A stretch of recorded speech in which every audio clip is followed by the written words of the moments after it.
Hello friends, स्वागत है आपका अपने channel law study with Chamoli में। साथियों, आज की इस वीडियो में हम समझेंगे कॉपीराइट उल्लंघन के लिए आपराधिक दायित्व और उपचार, यानी कॉपीराइट का जो वॉयलेशन है उसके क्रिमिनल लायबिलिटीज़ एंड रेमेडीज़ के बारे में इस वीडियो में समझेंगे। साथियों, अगर आपने इस चैनल को लाइक एंड सब्सक्राइब नहीं किया है तो लाइक एंड सब्सक्राइब ज़रूर कीजिए ताकि ऐसी लॉ से रिलेटेड वीडियो आप तक पहुँचती रहे। तो बिना देरी किए स्टार्ट करते हैं। देखिए, अपने काम के माध्यम से प्राप्त समृद्धि के अधिग्रहण को सुनिश्चित करने की दिशा में एक सावधानीपूर्वक कदम इसे कॉपीराइट करना है। कॉपीराइट उल्लंघन से संबंधित इकाई विकास और मान्यता को नुकसान होता है और इस प्रकार कॉपीराइट एक्ट 1957 के तहत कॉपीराइट कानून की सरकार किसी भी कलात्मक, साहित्यिक, नाटकीय या संगीतमय कार्य के मूल निर्माता के लिए एक बहुत बड़ा वरदान है। यदि उल्लंघन का सामना करना पड़ता है तो कॉपीराइट स्वामी कई उपायों का लाभ उठा सकता है। उनमें से कुछ आपराधिक आरोपों का सामना करने वाले उल्लंघनकर्ता शामिल हैं। उन्हें अधिनियम के चैप्टर 13 के तहत बताया गया है। इसमें हम बात करेंगे कि ऐसे सभी लायबिलिटीज़ को समझाना कि जिससे उनको रेमेडीज़ मिले। फिर हम बात करते हैं, किसी के दिमाग में रचनात्मक धागे बुनकर कला बनाने की नाजुक प्रक्रिया को समझना असंभव है। इसके बावजूद कई लोग किसी और की सरलता और उत्साह के परिणाम को दोहराने की कोशिश करते हैं। अपने द्वारा संपादित कार्यों के लिए कॉपीराइट का दावा करने वाली कंपनियों और अन्य संस्थाओं की व्यापक वृद्धि से उनके बौद्धिक संपदा अधिकारों की अधिक सुरक्षा हो रही है।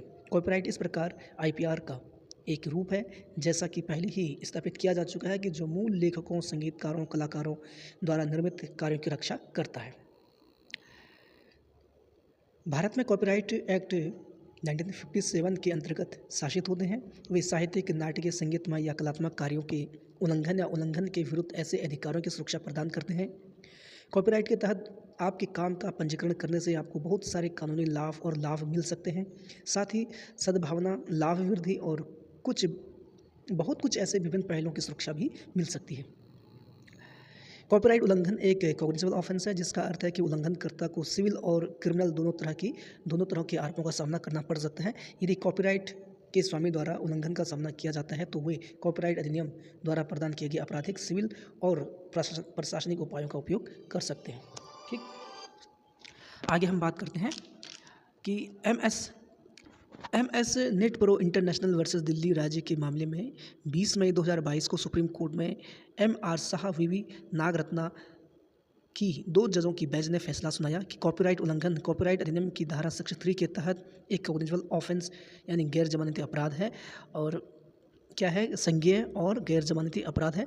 बेंच के अनुसार अगर अपराध को 3 साल या उससे अधिक लेकिन 7 साल से अधिक कारावास की सज़ा दी जा सकती है तो यह क्या है? कॉग्निजेबल ऑफेंस है।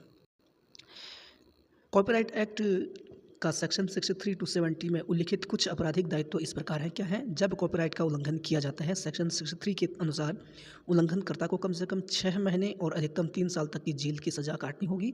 साथ ही जुर्माना भी भरना होगा। कम से कम 50,000 और अधिकतम 2 लाख रुपये तक का जुर्माना लगाया जाता है। यह भी ध्यान दिया गया है कि यदि कॉपीराइट का उल्लंघन वाणिज्यिक उद्देश्यों के लिए नहीं किया गया तो अदालत मामले को उचित और विशिष्ट आधार पर खारिज कर सकती है, जिसमें 6 महीने तक की कैद या जुर्माना शामिल है।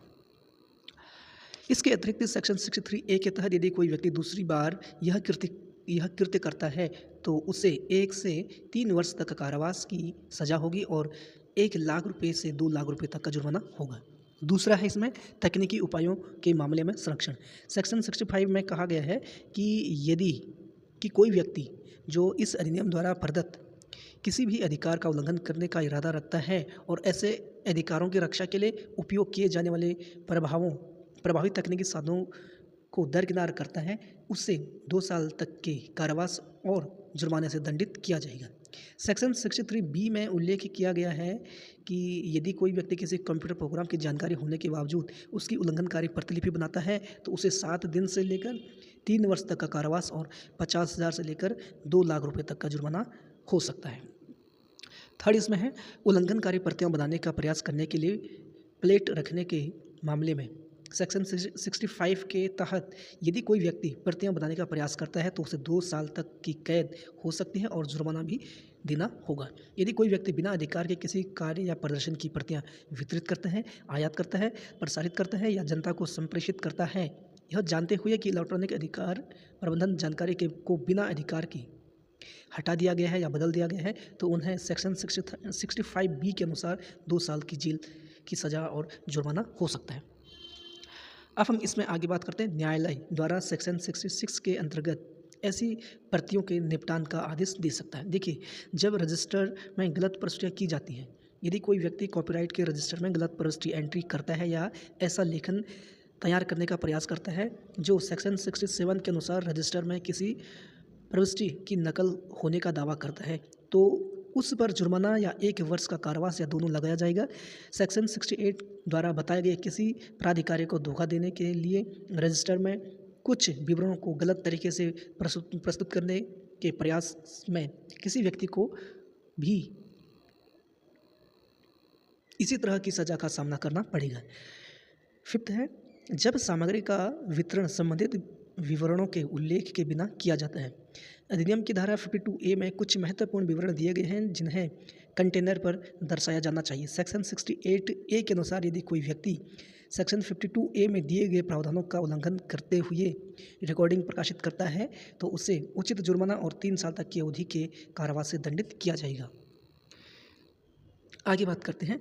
20 अगस्त 1996 को आंध्र प्रदेश राज्य वर्सेस नागोती वेंकटरमण मामले में सर्वोच्च न्यायालय ने माना कि उल्लंघन अधिनियम की धारा 51 सबसेक्शन 2 क्लॉज 2 या सेक्शन 52A के अंतर्गत आता है। न्यायालयों के निष्कर्षों के आधार पर डिफेंडेंट अपने वीडियो सिटी में किराए पर या जनता को कैसेट बेचने के लिए सिनेमेटोग्राफ फिल्में प्रदर्शित कर रहा था, जिसमें अधिनियम की धारा 52A के तहत परिकल्पित विवरण शामिल नहीं थे, इसलिए इसने डिफेंडेंट पर 10,000 रुपये का जुर्माना लगाया। कंपनियों द्वारा सामना किए जाने वाले अपराध। कॉपीराइट अधिनियम की धारा 69 के तहत जब कोई कंपनी इस अधिनियम के तहत कोई अपराध करती है तो प्रत्येक व्यक्ति जो अपराध किए जाने के समय कंपनी के व्यवसाय के संचालन का प्रभारी था, साथ ही कंपनी को भी अपराध का दोषी माना जाएगा और उस पर मुकदमा चलाया जाएगा और उचित रूप से दंडित किया जाएगा। ठीक है। यदि कोई व्यक्ति यह सिद्ध कर देता है कि अपराध उसकी जानकारी के बिना किया गया था या उसने ऐसा अपराध करने से बचने के लिए सभी उचित सावधानी बरती, तो इस उपधारा की कोई बात उसे किसी दंड के अधीन नहीं बनाएगी। वास्तुकला से जुड़े किसी काम का उल्लंघन होने पर उसके मालिक के पास कोई उपाय उपलब्ध नहीं है। नतीजतन मालिक निषेधाज्ञा, विध्वंस का आदेश या किसी अन्य कार्रवाई के रूप में मुआवजा मांगने में असमर्थ है। हालांकि यदि कोई व्यक्ति कार्य का स्वामी होने का दावा करते हुए कोई परिपत्र या विज्ञापन जारी करता है या किसी अन्य व्यक्ति को कानूनी कार्रवाई की धमकी देता है, तो उस व्यक्ति के खिलाफ एक घोषणात्मक वाद दायर किया जा सकता है। फिर निषेधाज्ञा दायर की जा सकती है और उक्त धमकियों के कारण किसी भी तरह की हानि होने पर क्षतिपूर्ति का दावा किया जा सकता है। कंक्लूजन, निष्कर्ष, ऊपर वर्णित विभिन्न आपराधिक दायित्वों और उपचार कॉपीराइट के पूर्ण महत्व और कॉपीराइट उल्लंघन के विरुद्ध सुरक्षा के व्यापक तरीकों को साबित करते हैं। इस प्रकार कॉपीराइट एक्ट 1957 में उन आकस्मिकताओं के विरुद्ध विभिन्न प्रावधान शामिल हैं जिनमें उल्लंघन हो सकता है और किसी भी तरह के उल्लंघन की स्थिति में सभी प्रकार के संभावित कानूनी मुद्दों का समाधान किया जा सकता है।